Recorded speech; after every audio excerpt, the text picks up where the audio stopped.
आदरणीय चंदन सिंह जी, आपल्या जिल्ह्याचे अध्यक्ष हरीश शर्मा, मंचावर उपस्थित आपल्या सर्व मित्र पक्षांचे आणि भारतीय जनता पार्टीचे सर्व प्रमुख नेते मंडळी आणि उपस्थित माझ्या बांधवांनो आणि बहिणींनो, सुधीर भाऊंनी आपल्या भाषणामध्ये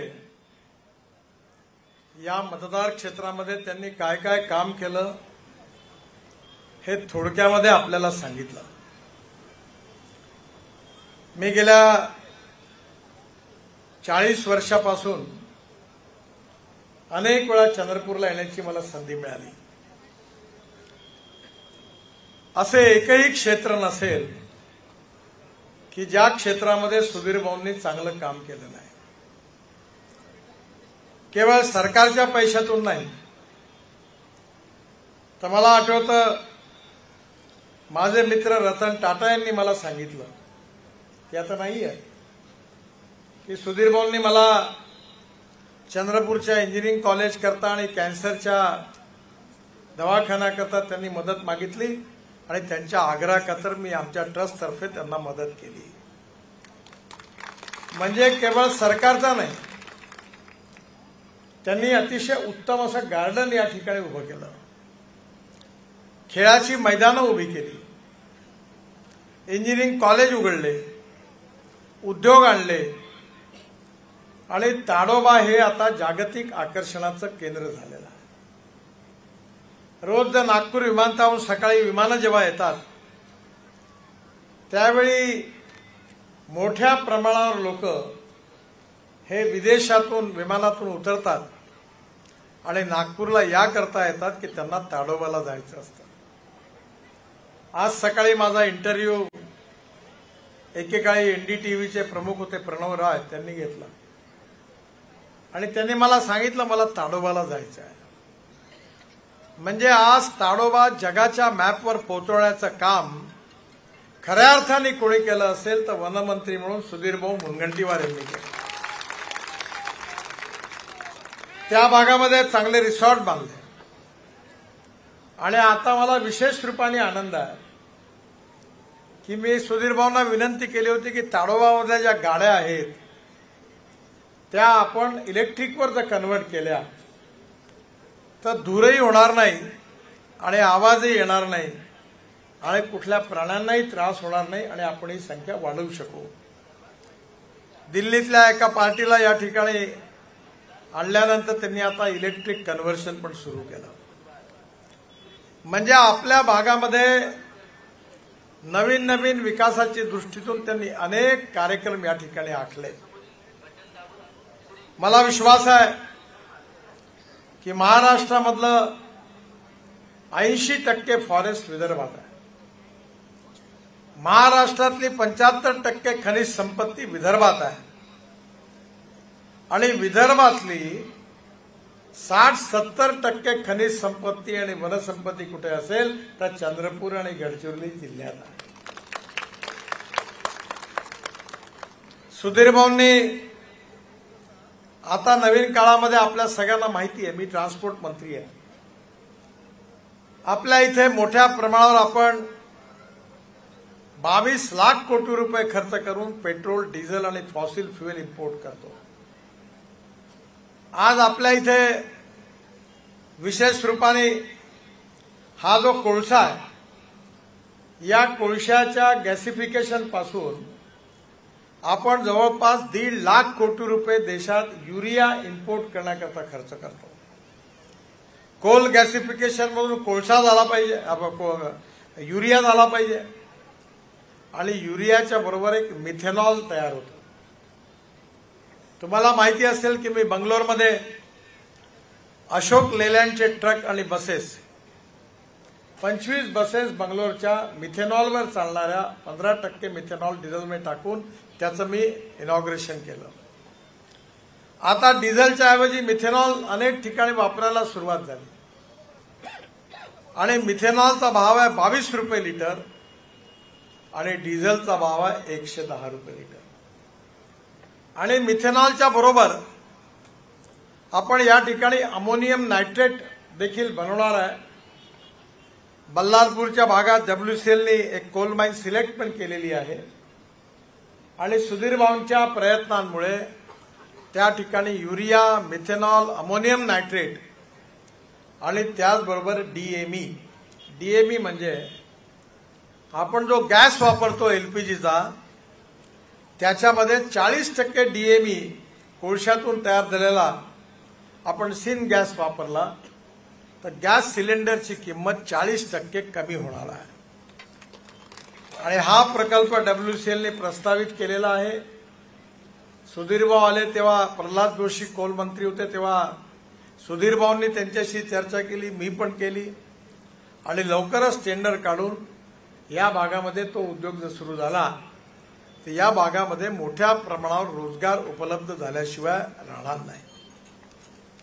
मला अतिशय आनंद आहे की या काळामध्ये विशेष रूपाने आपल्याला सुधीर भाऊंनी उत्तम वन विकसित करण्याचा प्रयत्न केलाच, पण सुधीर भाऊंच्या आयुष्यामध्ये महाराष्ट्राचे वनमंत्री म्हणून त्यांनी वर्ल्ड रेकॉर्ड केला। आता मला माहित नाही 12 कोटी झाले की किती झाले, आता 50 कोटी झाडं लावणारा आणि या महाराष्ट्रामध्ये या योजनेची सुरुवात करणारा, पर्यावरणाकरता एवढा मोठा योगदान देणारा देशातला पहिल्या नंबरचा नेता कोणी असेल तर सुधीर भाऊ। मी स्वतः आमच्या अधिकाऱ्यांना सुधीर भाऊकडे भेटायला पाठवलं की आपल्याला कशा प्रकारे रस्त्याच्या बाजूला झाडं लावता येतील, वाढवता येतील। या भागामध्ये सुधीर भाऊंचा एकच प्रकल्प त्यांनी खूप प्रयत्न केले, सगळे केले, मी पण केले, पण फॉरेस्टमुळे अडकला आणि तो म्हणजे विमानतळाचा प्रकल्प। या ठिकाणी सुधीर भाऊंनी सगळ्या ठिकाणी फॉरेस्ट, चंद्रपूरचा रिंग रोड नाही बांधतायत, अनेक अडचणी आहेत आणि या प्रकल्पाकरता सुधीर भाऊंनी खूप प्रयत्न केले, पण फॉरेस्टवाल्यांनी ती जागा काही मिळू दिली नाही। या भागातला जो एअरपोर्ट आहे तो होऊ शकला नाही आणि म्हणून माझी सुधीर भाऊंना विनंती आहे की मी ज्यावेळी शिपिंग मंत्री होतो त्यावेळी मी MPBS सी प्लेन म्हणजे पाण्यावर उतरणारी विमानं देशात आणली। मी स्वतः मुंबईच्या समुद्रामध्ये उतरलो, ते विमान घेऊन मोदीजी अहमदाबाद वरून त्या ठिकाणून सरदार सरोवरापर्यंत विमानात गेले, ते पाण्यात उतरलं। तेव्हा आपल्या बाजूला हे इराई धरण आहे, इथे आता तुम्ही एक वॉटर पोर्ट तयार करा आणि 22 लोकांचं विमान पाण्यावर उतरेल अशी व्यवस्था करा, म्हणजे इथे येणाऱ्या टुरिस्टची संख्या वाढेल आणि याचा जनक मीच असल्यामुळे याची सगळी परवानगी माहिती मी आपल्याला देणार आहे। आज आपल्या देशामध्ये असे रूट्स मंजूर झालेले आहेत उडान योजनेमध्ये की ज्यामध्ये पाण्यावर उतरणारे विमानं त्याला देखील सबसिडी मिळते। त्यामुळे पुण्यापासून, मुंबईपासून डायरेक्ट चंद्रपूरला उतरता येईल पाण्यावर, अशा प्रकारची जर जलवाहतुकीच्या ऐवजी जलपाणी वाहतूक, जल आणि वायू वाहतूक अशी दोन्ही प्रकारचा MPBS सी प्लेन ह्या ठिकाणी आलं तर खूप मोठं काम होईल। ज्यावेळी एव्हिएशन मिनिस्ट्री याला परवानगी देत नव्हती तेव्हा मी त्यांना सांगितलं की तुम्ही ज्याला MPBS सी प्लेन म्हणता त्याला मी फ्लाइंग बोट म्हणतो आणि बोटीचा कायदा करण्याचा मला अधिकार आहे।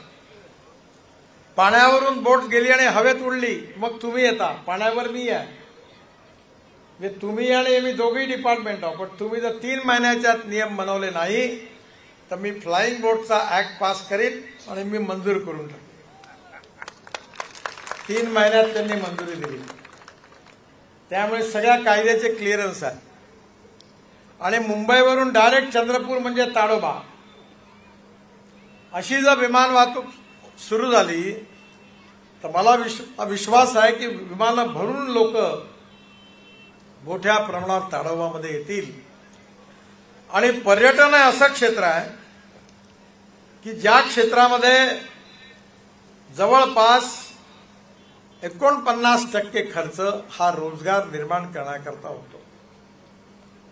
या भागातल्या जनतेला रोजगार मिळाला पाहिजे आणि त्याकरता सुधीर भाऊंनी सतत तळमळीने काम केलेलं आहे। आणि म्हणूनच फॉरेस्ट अकादमी, वैद्यकीय महाविद्यालय, कॅन्सर उपचाराची सोय, SNDTचं सेंटर आणि सगळ्यात महत्त्वाची गोष्ट म्हणजे सुधीर भाऊंनी या भागातल्या आदिवासींकरता एवढं मोठं काम केलं आहे की सुधीर भाऊंच्याच प्रयत्नामुळे गोंडवाना युनिव्हर्सिटी निर्माण झाली आणि आज गडचिरोली जिल्ह्यातल्या तरुण आदिवासी मुलांना सगळ्या प्रकारच्या उच्च शिक्षणाची सोय उपलब्ध झाली। सुधीर भाऊंनी अजून एक मोठं काम केलं। आपल्या सगळ्यांची श्रद्धा ज्या तुकडोजी महाराजांवर आहे, लोकप्रबोधन चळवळीचे खऱ्या अर्थाने ते प्रणेते आहे, त्या तुकडोजी महाराजांचं नाव नागपूर विद्यापीठाला देण्याचं खरं श्रेय कोणाला असेल तर ते सुधीर भाऊ मुनगंटीवार यांना।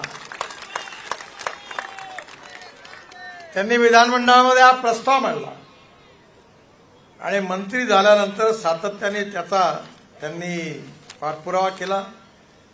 आज या चंद्रपूर जिल्ह्याचा, गडचिरोली जिल्ह्याचा मोठा विकास आज त्यांनी केला आणि तो आपल्या सगळ्यांना दिसतो आहे। बांबूवर मोठं काम त्यांनी केलं, बांबू शिल्प, आणि आता बांबूपासून CNG तयार व्हायला लागला, बांबूपासून इथेनॉल तयार व्हायला लागलं। आपला शेतकरी केवळ अन्नदाता नाही तर आपला शेतकरी हा ऊर्जादाता आणि इंधनदाता झाला आहे। आणि केवळ आता ऊर्जा आणि इंधनदाता नाही आहे तर आता आम्ही पंजाब हरियाणामध्ये तणसापासून, बांबूपासून डांबर बनवायला सुरुवात केली आहे आणि पानिपत जिल्ह्यामध्ये, हरियाणामध्ये आपल्या तणसापासून 1 lakh litre ethanol, 150 ton biobitumen आणि 88,000 ton per year bio aviation fuel म्हणजे हवाई इंधन तयार होणार आहे। आणि मी तुम्हाला विश्वासाने सांगतो की परवा नागपूरचं एअरपोर्टचं जेव्हा भूमिपूजन झालं तेव्हा मी डिक्लेअर केलं की नागपूरच्या विमानतळावरून जेव्हा पहिलं विमान उडेल ते विदर्भातल्या शेतकऱ्यांनी तयार केलेल्या हवाई इंधनावर उडेल। तुम्ही जेवढे लोक इथे बसल्या, तुम्ही मोटरसायकल, स्कूटर आणि कारमध्ये जेवढे पेट्रोल वापरणारे आहे त्या सगळ्यांच्या गाडीत आम्ही तयार केलेलं 20% इथेनॉल आहे। आता तांदूळापासून, मक्यापासून, गव्हापासून, तणसापासून, बांबूपासून, शुगरकेन ज्यूस पासून, मोलायसेस पासून बायो इथेनॉल तयार होऊन राहिलेला आहे। आणि माझ्याकडे नागपूरला गाडी आहे ही शेतकऱ्यांनी तयार केलेल्या 100% इथेनॉलवर चालणारी टोयोटो कंपनीची जगातली पहिली इनोवा माझ्याकडे नागपूरला आहे आणि दिल्लीलाही आहे। आणि आपल्या देशामध्ये हळूहळू शेतकरी हा केवळ गहू, मका, तांदूळ, ज्वारी लावून श्रीमंत होऊ शकत नाही। आपला शेतकरी हा इंधनदाता झाला पाहिजे, या देशातलं प्रदूषण कमी झालं पाहिजे आणि खरं म्हणजे स्मार्ट शहर नाही, स्मार्ट विलेज तयार झाले पाहिजे आणि शेतकरी सुखी, समृद्ध, संपन्न झाला पाहिजे, हेच आमचं धोरण आहे। आणि म्हणून टेक्नॉलॉजीचा उपयोग करून सगळं बदलत आहे। आणि मला आनंद आहे की 2014 पूर्वी या जिल्ह्यात एकही किलोमीटर राष्ट्रीय महामार्ग नव्हता, पण 2014 नंतर या 10 वर्षात 474 किलोमीटर राष्ट्रीय महामार्ग नव्याने तयार झाला। याचा खऱ्या अर्थाने श्रेय कोणाला असेल तर सुधीर भाऊ मुनगंटीवार आणि हंसराज अहिर या दोघांना आहे। त्यांनी सातत्याने या भागामध्ये माझ्याकडे मागणी केली। आज 5,000 कोटी रुपयाची राष्ट्रीय महामार्गाची 14 कामं मंजूर आहे, 10 कामं पूर्ण झालेली आहे आणि 4 कामं प्रगतीत आहे। 920 कोटी रुपयाची सीआरएफच्या अंतर्गत जवळपास 14 कामं मंजूर. केवळ विधानसभा क्षेत्र जे आहे बल्लारपूर सुधीर भाऊचं, या मतदारसंघात केवळ 2,500 कोटी रुपये मी मंजूर केले. 2,500 कोटी. बामणी ते राजुरा, लक्कडकोट ते स्टेट बॉर्डर 33 किलोमीटर 1,067 कोटी रुपये. Ambuja, UltraTech, Dalmia cement factory असल्यामुळे आपण या ठिकाणी मोठा गोविंदपूर, राजुरा हा 1,111 कोटी रुपये. अनेक ठिकाणी फॉरेस्ट वाईल्ड लाईफच्या अडचणी आहेत, त्या सोडवत आपण 61% काम पूर्ण केलं. कोरपनामध्ये अंडरपास होता. सुधीर भाऊंनी मला सांगितलं की इथे फ्लायओव्हर पाहिजे. मी आज या ठिकाणी आपल्याला सांगताना आनंद होतोय की मी आधीच इथे येण्याच्या आधीच, इलेक्शन लागण्याच्या आधी 178 कोटी रुपयाचा फ्लायओव्हर कोरपनाला मंजूर केलेला आहे. त्याचबरोबर दुसरा गडचांदूर इथे त्यांनी या फ्लायओव्हरची मागणी केली, तोही पण अॅन्युअल प्लॅनमध्ये मंजूर केलेला आहे, हे मी या ठिकाणी घोषित करतो. या रस्त्याची कामं करत असताना जलसंवर्धनाची कामं करण्याचा प्रयत्न आम्ही केला. या ठिकाणी 44 नाल्यांचं खोलीकरण केलं, 10 ठिकाणी तलावाचं खोलीकरण केलं आणि 42,000 क्युबिक मीटर इतकी माती काढली, ती रस्त्यात टाकली आणि पाण्याची स्टोरेज कॅपॅसिटी वाढवली. धावणाऱ्या पाण्याला चालायला लावा, चालणाऱ्या पाण्याला थांबायला लावा आणि थांबलेल्या पाण्याला जमिनीला प्यायला लावा. गावातलं पाणी गावात, घरातलं पाणी घरात आणि शेतातलं पाणी शेतात, या मोठ्या प्रमाणावर जलसंवर्धनाचं काम या ठिकाणी झालं. मी 1,000 अमृत सरोवर महाराष्ट्रात बांधले. मला 9 डॉक्टरेट मिळाल्या, डिलिट्स मिळाल्या आणि त्यापैकी 5 डॉक्टरेट ज्या आहे त्या जलसंवर्धनावर आणि कृषी विज्ञानावर मिळाल्या.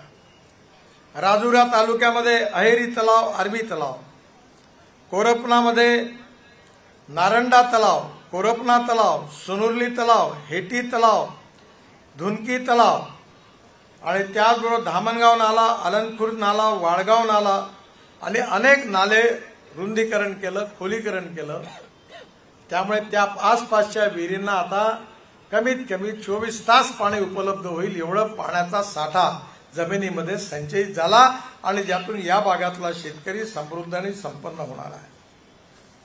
मला आताच सुधीर भाऊंच्या प्रयत्नामुळे आपल्या इथे समृद्धी महामार्गाला चंद्रपूरला जोडल्या जाणार आहे आणि त्याची अलाइनमेंट मी पाहिली आहे आणि त्यामुळे त्याचं जे घुग्गुसजवळ एक मोठं इंटरचेंज देण्यात आलं आहे आणि त्या इंटरचेंज पासून चंद्रपूर शहरापर्यंत 11 किलोमीटरचा कनेक्टर दिला आहे. लँड ॲक्विजिशन पण सुरू झालं आहे. त्यामुळे त्यामध्ये जोडून नवीन रस्ता बांधून चंद्रपूरचा बायपास ही जी मागणी आहे बाहेरच्या बाहेर करण्याची, ती पण मी पूर्ण करणार असा विश्वास आपल्या सगळ्यांना देतो. सुधीर भाऊंनी या भागाचा सर्वांगीण विकास केला.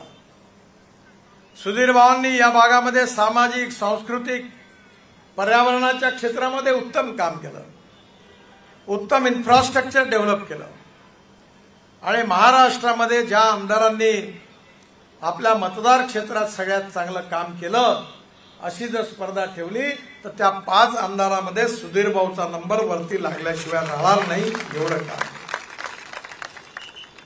आम्ही नेहमी म्हणतो की कुठलाही व्यक्ती हा जात, पंथ, धर्म, भाषा यांनी मोठा नाही होत, त्याच्या कामाने मोठा होतो.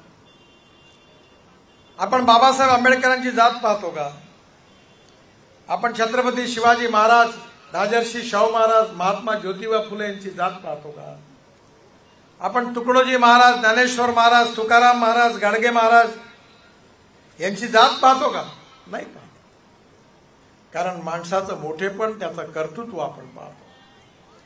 या समाजातली छुआछूत, अस्पृश्यता, जातीयता समूळ नष्ट झाली पाहिजे. मानवतेच्या आधारावर हा समाज निर्माण झाला पाहिजे. पण मधल्या काळामध्ये जाती पातीचं विष घालवण्याचा प्रयत्न झाला। मागच्या निवडणुकीमध्ये हा प्रचार केला गेला की भारतीय जनता पार्टी निवडून आली तर बाबासाहेबांचं संविधान बदलवणार आहे।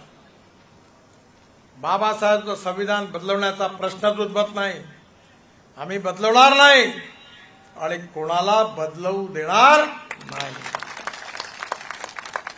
पण जेव्हा कन्व्हिन्स करता येत नाही तेव्हा कन्फ्यूज करण्याचा प्रयत्न होतो। मी लॉ ग्रॅज्युएट आहे, मी तुम्हाला आम्हाला लॉ मध्ये 3ऱ्या वर्षाला संविधानाचा पेपर होता। संविधान 4 भागामध्ये आहे। पहिल्या भागामध्ये संविधानाचे मूलभूत तत्व आहे आणि सुप्रीम कोर्टामध्ये एक मोठी केस चालली होती, केशवानंद भारती, आणि त्या केसमध्ये सुप्रीम कोर्टाचे चीफ जस्टिस आणि 10 न्यायमूर्ती असं 11 जणांचं खंडपीठ होतं आणि त्या खंडपीठाने निर्णय दिला होता की silent features of the constitution cannot be change. घटनेचे मूलभूत तत्व बदलू शकत नाही। घटनेचे मूलभूत तत्व कोणती होती? लोकतंत्र, समाजवाद, धर्मनिरपेक्षता, freedom of speech, fundamental right, हे तर कोणी बदलवू शकत नाही। मग घटनेमधले जे 3 पार्ट आहेत हे मूलभूत तत्व होती, प्रिएम्बल। आता जे बाकीच्या 3 पार्ट मध्ये आहे, ही घटना अलाहाबाद हायकोर्टाचा निर्णय लागल्यानंतर, इंदिरा गांधींच्या विरोधात गेल्यानंतर ज्यांनी बाबासाहेबांच्या संविधानाला उद्ध्वस्त केलं, तोडमरोड केलं, त्याच्या धज्जिया उडवल्या, ती काँग्रेस पार्टीचे राजकुमार आता लाल संविधानची प्रत घेऊन गावोगावी हिरून राहिले। बाबासाहेबांचं संविधान तोडायचं पाप कोणाचं आहे? काँग्रेस पार्टीचा। आणि ज्यावेळी 77 साली जनता पार्टीचं राज्य आलं तेव्हा आम्ही पुन्हा एकदा ते सगळी कलम रद्द करून संविधान पुन्हा चांगलं करण्याचं काम जनता पार्टीच्या काळात केलं। आपल्याकडे मराठीमध्ये म्हणा ना की चोराच्या उलट्या बोंबा, तसा आहे, उलटा चोर कोतवाल को डाटे। आणि म्हणून येणाऱ्या काळामध्ये दलितांच्या मनामध्ये विष घालून त्यांना भडकवण्याचा प्रयत्न केला। मुसलमानांना सांगितलं कि ये बीजेपी वाले खतरनाक है, चुनकर आएंगे तो आपको कटवा देंगे, पाकिस्तान भिजवा देंगे, सुरक्षित रहना है तो पंजे पर मोहर लगाओ। भारत सरकारच्या 67 योजना आहेत, आयुष्य योजना आहे, उज्ज्वला योजनामध्ये 9.5 कोटी लोकांना गॅस सिलेंडर, गॅस शेगड्या दिल्या आहेत। लाडकी बहन योजना महाराष्ट्र सरकारची सुरू आहे। एका तरी योजनेमध्ये असं कुठे लिहिलं आहे का की दलित आणि मुसलमानांना अर्ज करू नये, असं लिहिलं आहे कुठे? सगळ्या योजनेचा फायदा सगळ्यांना मिळून राहिलेला आहे। आम्ही कधी अशा प्रकारचं कुठलंही काम केलेलं नाही। सबका साथ, सबका विश्वास, सबका प्रयास और सबका विकास हे सूत्र घेऊन आम्ही काम केलं। आपण येणाऱ्या काळामध्ये सुधीर भाऊने कधी जातीवाद नाही केला, कधी सांप्रदायिकतेचा वाद नाही केला। आणि आम्ही नेहमी हेच शिकलो आहे की जो मत देईल त्याचंही काम करू, जो देणार नाही त्याचंही काम करू। हे राजकारण आम्ही नाही करणार। आणि म्हणून आपलं भविष्य बदलवणारा या चंद्रपूर आणि गडचिरोली जिल्ह्याच्या या भागाच्या विकासाकरता तळमळीने काम करणारा एक लोकनेता म्हणून, ज्यांनी पर्यावरणापासून, शिक्षणापासून, स्वास्थ्य क्षेत्रापासून, उद्योगापर्यंत, शेतकऱ्यांपासून सिंचन योजनेपर्यंत अगदी असं एकही क्षेत्र सोडलं नाही ज्या क्षेत्रात चांगलं काम केलं नाही, असा आदर्श लोकप्रतिनिधी सुधीर भाऊच्या रूपाने आहे। आणि म्हणून ह्या निवडणुकीत सुधीर भाऊचं भविष्य निश्चित नाही होणार। जर तुम्हाला तुमचं भविष्य बदलवायचं असेल तर खऱ्या अर्थाने माझ्यासमोर बसलेल्या चंद्रपूर जिल्ह्याच्या भविष्याचा निर्णय होणार आहे। नाही तर आहेच, एक पाव डटाव गरिबी हटाव, दारू सुरू झाली आता आणि तो धंदा सगळा तेजीत आहे। ना जात पर ना बात पर, इंदिरा जी की बात पर मोहर लगेगी हाथ पर। अपने बाप का माल है, जितना खींचना है उतना खींचो, एक पाव डटाव, गरिबी हटाव. निवडणूक आली का ते तमाशातले चोनके जसे बोलतात ना, बाबासाहेब आंबेडकर, महात्मा फुले, शाहू महाराजांच्या महाराष्ट्रामध्ये. अरे काय, एक पाव डटाव, गरिबी हटाव. मला काही नावं घ्यायची नाहीये कोणाची, पण या देशाच्या मूलभूत विकासामध्ये हा देश बदलला पाहिजे. हिंदुस्थान आत्मनिर्भर भारत झाला पाहिजे. जगातली तिसरी महान आर्थिक महाशक्ती झाला पाहिजे. $5 ट्रिलियन इकॉनॉमी झाला पाहिजे. गाव, गरीब, मजदूर, शेतकऱ्याचं कल्याण झालं पाहिजे. तरुण मुलाच्या हाताला काम मिळालं पाहिजे आणि सुखी, समृद्ध, संपन्न हिंदुस्थान, महाराष्ट्र, विदर्भ आणि चंद्रपूर, गडचिरोली जिल्हा झाला पाहिजे. हे स्वप्न उराशी बाळगून काम करण्याचा प्रयत्न करणाऱ्या कार्यकर्त्यापैकी सुधीर भाऊ आहे. आणि म्हणून या निवडणुकीतून त्यांना प्रचंड मताने विजयी करा. कमळाच्या फुलाची बटनही पहिल्या नंबरवरच आहे. ती बटन दाबून त्यांना विजयी करा. आणि या चंद्रपूर जिल्ह्याचा आज जेवढा विकास आहे, मी तुम्हाला विश्वासाने सांगतो की पुन्हा सुधीरभाऊ निवडून येणार आहे, पुन्हा मंत्री होणार आहे. आणि चंद्रपूर जिल्ह्याच्या विकासाची ट्रेन ही बुलेट ट्रेन आज आहे त्यापेक्षा 3 पटीनी दौड़णार है. अभी तक जो हुआ वो तो ट्रेलर था, असली फिल्म शुरू होना बाकी है. आणि म्हणून सुधीर भाऊंना विजयी करा आणि चंद्रपूर जिल्ह्याला महाराष्ट्रातला प्रगतिशील, समृद्ध, संपन्न म्हणून पहिल्या नंबरचा जिल्हा करण्याच्या त्यांच्या प्रयत्नांना समर्थन द्या, ही विनंती करतो. आणि माझं बोलणं संपवतो. माझ्यावर जोरात म्हणा, भारत माता की, भारत माता की, भारत माता की. धन्यवाद. नमस्कार.